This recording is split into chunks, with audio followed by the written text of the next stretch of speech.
most of the therapies that are used today involve the chemical acetylcholine in the brain. Basically, they increase the chemical that is reduced in Alzheimer's disease.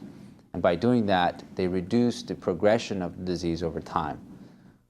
There's no cure, but there's no cure for a lot of medical problems. What you want to do is reduce the disability and morbidity over time so that by the time, for example, over a 10-year span, the patient is much better off having used the medicine than not, because the rate of progression is reduced.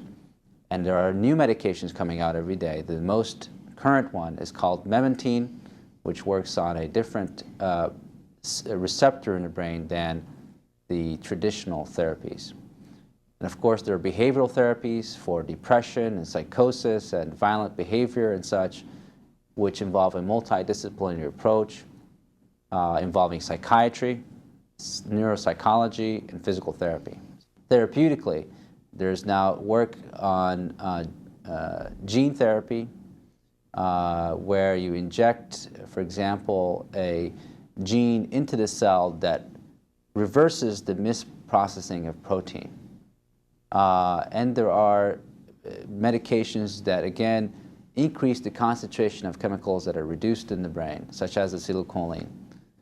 And there are medications being developed to reduce the rate of cell death in the brain.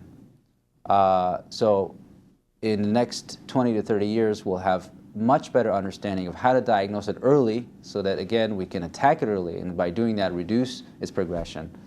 And also more medications coming out that work in different pathways to reduce the progression and death of cells.